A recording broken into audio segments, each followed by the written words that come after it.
Yeah.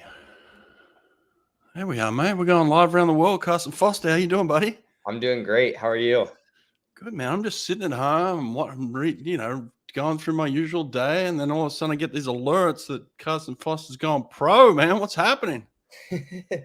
Yeah, so it didn't quite just happen like that. It's been something that's kind of been I knew it was kind of in the cards since early in the fall, and um, just a lot of conversations, a lot of thinking about it, a lot of praying about it, and then eventually made my decision back in January that this was going to be my final NCAA season, Mm. um, and which a lot of things went into that decision, which I'm sure we'll go into.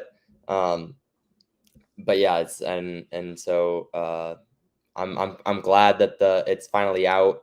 It wasn't fun keeping it to myself, keeping Yeah. it from my teammates, keeping it from the coaches. So I'm glad everything's out there and that I get to really just attack this next chapter. Oh, so it was just a kind of decision that you had made personally, maybe with your family, and that's about it. Is that right? Um, Somewhat. I mean, yeah, the first. I mean, this is a decision about my career and about like I only get to do this swimming thing once. Yeah. So Yeah. and so this is a decision that I thought a lot about, and I had to think about what was best for what I felt was best for my career, and then Mm. but I didn't want to be a distraction during the NCAA season. I didn't Oh, want people to be like, Carson, this is Carson's last year. Like, what's next year right. going to look like? I wanted everyone to Mm. be focused on this year, and so I talked to the coaches after NCAA's, very quickly after NCAA's, and they were extremely supportive of it, which kind of caught me off guard a little bit. But Yeah. they were very supportive, and it just shows how special they are and how much I appreciate them. And then let the team know yesterday before the Mm. news went public today. This was this wasn't your best season with the team and at NCAA's. You didn't have your best results. I know that you're more critical of yourself than anyone else could be, and so I know that you were disappointed. In a way, was this decision weighing on you in some respect? Do you look back now and wish you just had to let it out? Was it a heavy thing for you?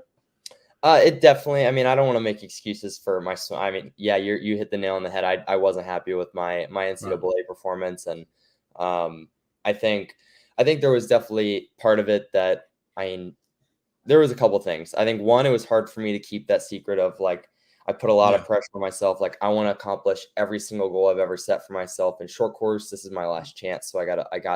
I have to hit all those times right now, and so Right.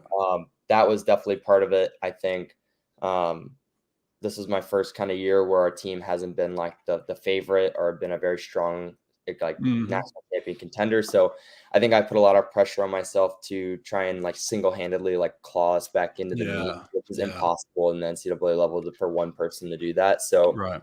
I think that was hard on me. I just think there were a couple factors that had Yeah. nothing to do with my actual swimming that hurt my swimming. And it's all just kind of a learning experience. And I think I Yeah. had some great swims in there. I had some swims that I think went really well. And Hmm. just towards the end of the meet, just that emotional, mental, physical exhaustion just kind of got to me. And um, Yeah. yeah, the end of the meet wasn't great. Well, that's it, man. I think there are some learnings in here, right? Like, you've turned pro now, and I've gone through the same thing actually a long time ago. But like, I left college early, and I turned pro, and I put a lot of expectation on myself in my final season at Auburn. It was only my third year, so I was a junior, but I knew I was going to go back to Australia and try and make the Olympic team, which is about a year out. But same thing that you're doing right now. So I had a very similar experience to you, and the thing that I can tell you in terms of the experience that you've just had, very similar to what I had. Put a lot of pressure on myself. Wasn't successful as I wanted to be in my final season at the NCAA, and then went on to make the Olympic team and swim well at the Olympics. But my learnings from that is that now it's just a matter of letting go and just letting the swimming do its thing now. Now that you're a pro athlete, it's like you're not doing this now to carry a team. You're not doing this for titles. You're not doing this for. You're just swimming because you want to swim and you love it and you want to represent your country, and that's it. Like the childhood dream that you had can now just become a reality of what your everyday experience is. Mhm. Exactly. Yeah, I think that's honestly why this decision was very exciting to me.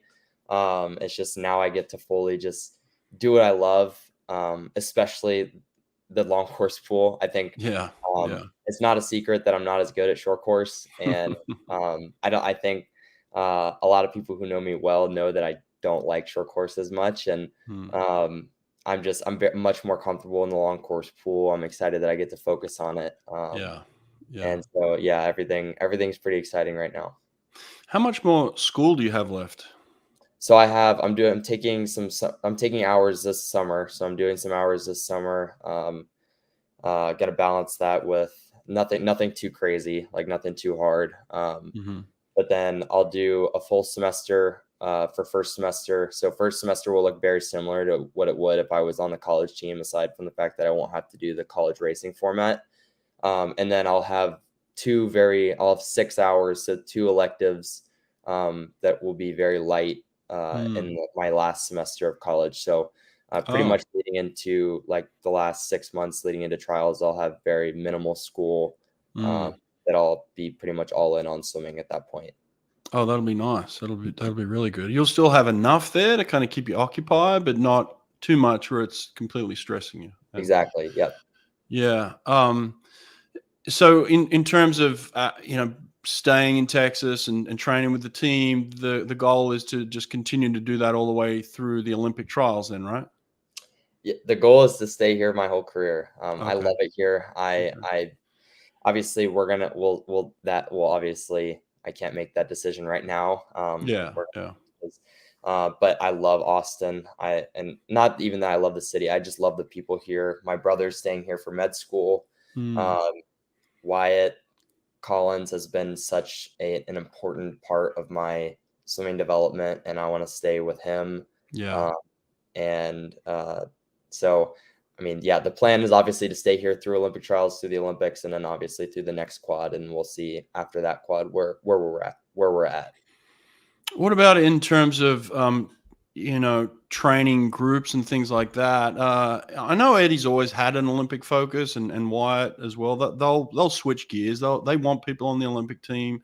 They know the focus. I mean, you got the masters at that. So in terms of like seeing how your training group or your training partners would shift, there's not going to really be many changes, right? No, there won't, which is a very nice to me because there's not a big shift. I think next year we're hopefully going to have a little bit more of a long course focus in the fall. We have a pretty big pro group next year, actually, which is exciting. I mean, we have me, my brother, Shane Casas, Willa Mm, Cohn, Charlie Swanson. There's a couple girls on the women's team that are pro, are like Leah Smith and mm, Dakota Luther sticking around. I think. And so we have a pretty solid group that has a bunch of national teamers that maybe some days we'll get to do long course if the college teams are going short course. But I haven't really talked to them about that. But I know that like when I was here, my freshman year was an Olympic year. There was definitely more of a long course focus than short course. yeah. And you said you're taking some classes this summer. Does that impact your desire or want to swim at the World Championships or anything like that? No, they're online courses. Oh, So, okay. Okay. yeah, I'll be doing them online. I'll be able to do them while I'm Nice. in Japan. And Nice. so, yeah, it's not swimming is my number one priority.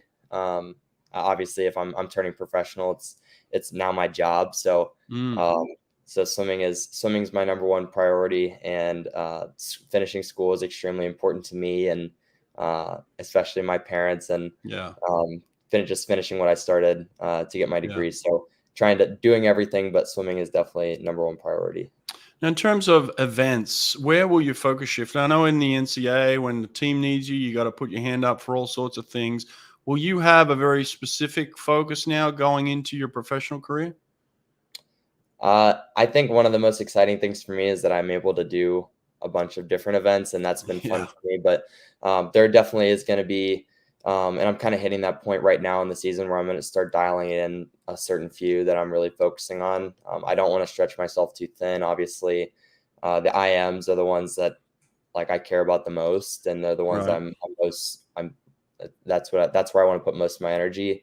I have big goals in those, and then obviously anything that's a 200 besides breaststroke. I'm kind of targeting those, and then just gonna once we do our tune-up meets, I have 2 more meets, and then we'll decide what I'm gonna swim at trials. But whatever I swim at trials is I'm going so I can make the team, and so I'm not gonna overstretch myself at trials. Not Mm, gonna swim 100 events. mm. I'm gonna go in. I'll probably over enter, but obviously I've been working really hard on my 2 fly. That's been a fun event for me to start developing. 2 free is an event where I continue to get more and more confident in.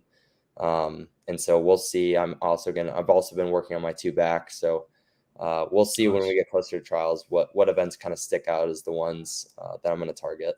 Nice. So what are the events you got coming up before trials? Where are you going? Uh, I went to Westmont. That was kind of my travel meet to race like the big competition, and then this next one is just like a very small local meet. It's like the club meet TXLA at Texas. They're hosting it just to get some racing in, and then a few weeks later we have a meet here in Austin called the Texas Open. That's the one that our team is using for our tune-up meet. I'm not sure who all is coming to that. Probably all the Texas teams and any team that's close enough to drive to Austin. But both meets are at UT, and then we head off to Indy. Now, I know that you're one of the toughest trainers. Everybody I talk to says that, and you're a very tough competitor. You push your body to all kinds of limits, and you're very skilled in that area. Do you work with anybody or consciously on yourself in terms of the mental side of swimming and the mental training, maybe even the performance side, like having to go to a big meet and perform? Do you work with anyone specifically on that? I do. Susanna Muller. I started working with her Ah, last yeah, year before World Championships, yeah. or actually no, last year in January, I think. So I've been working with her for almost a year and a half now. Hmm. Um, and that's something that really, really, really helped my swimming last year. And I got kind of lazy with it this year. I Mhm, think mhm. after a good World Championships, I was like, all right, I got this. Like I got Mm, this down. And NCAA has kind of showed me that like this is something I have to really dial in all yeah, the time. yeah. And it's just as important for me as like actually showing up and going to practice. So that's been Mhm, something I've been doing every day since NCs, and I'm dialing that in honestly more serious than I even did it last summer. So I'm excited about where that's at, and mhm.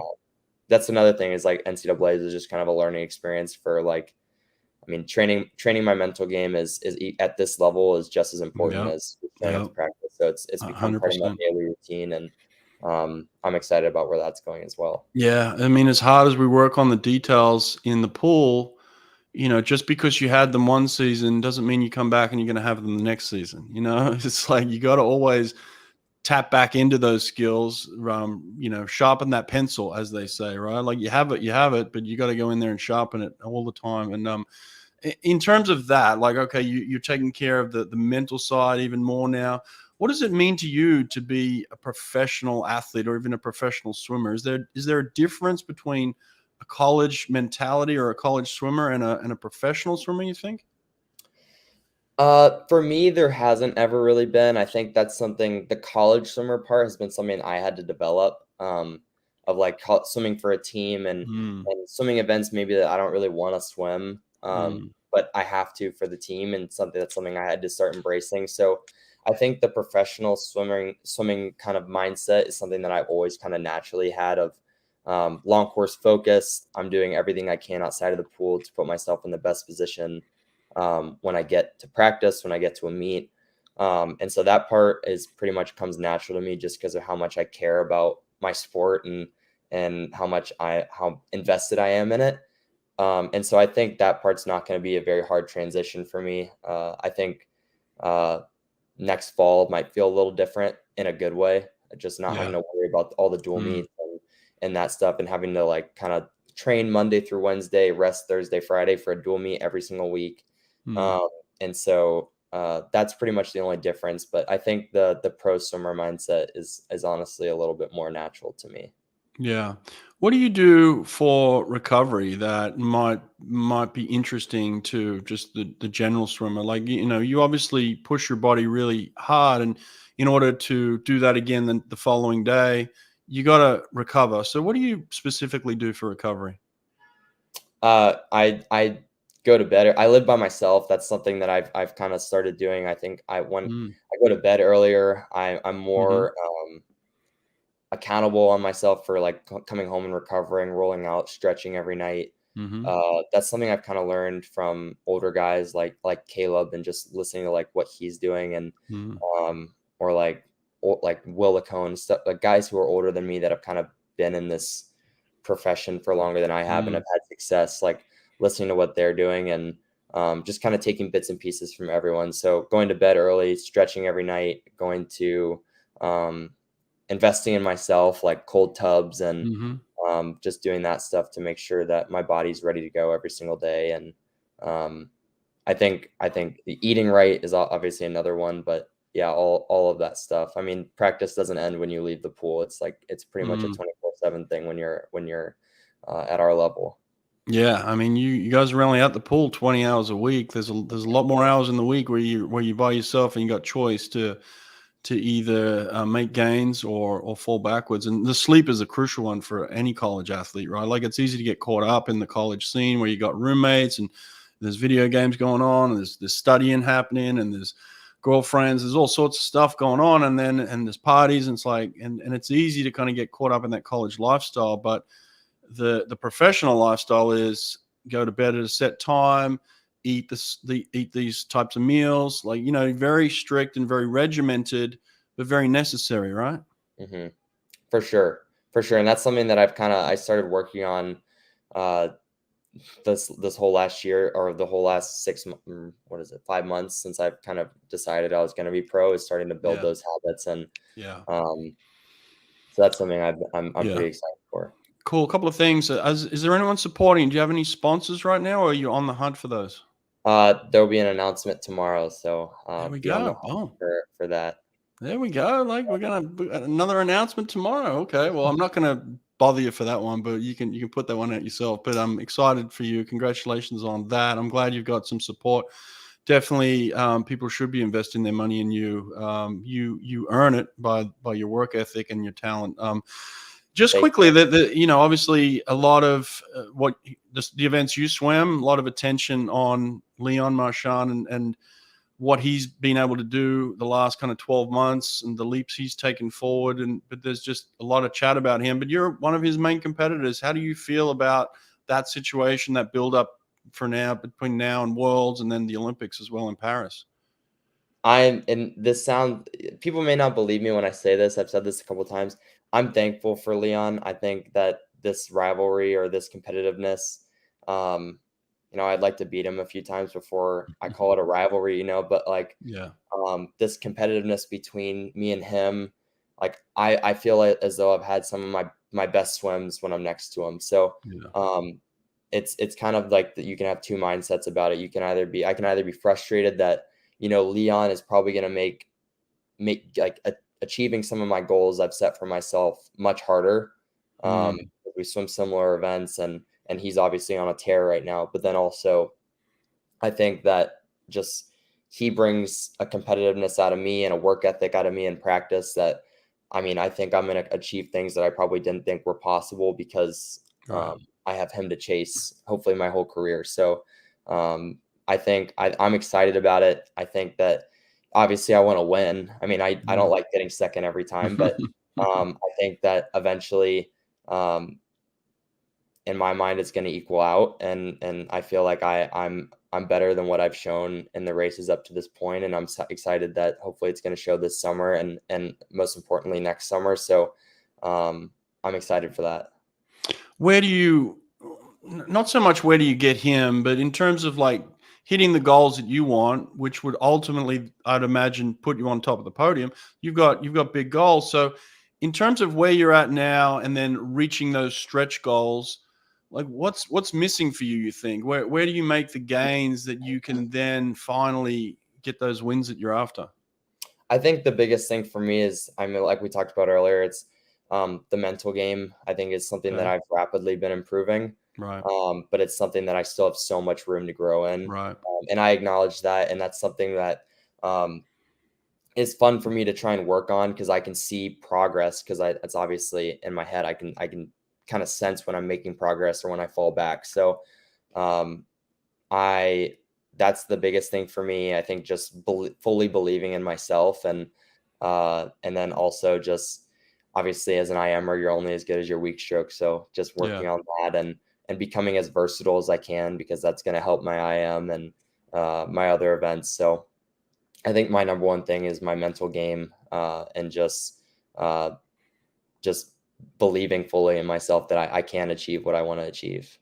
Good for you, man. Well, listen, I texted you 25 minutes ago. You said you had 20 minutes before you go to practice, and you're going to the gym. So I appreciate the 20 minutes you've given us here, man. I'm honoring that.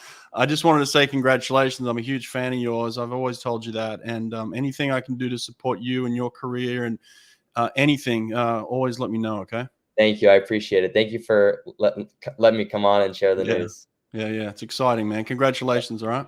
Thank you. See you, buddy.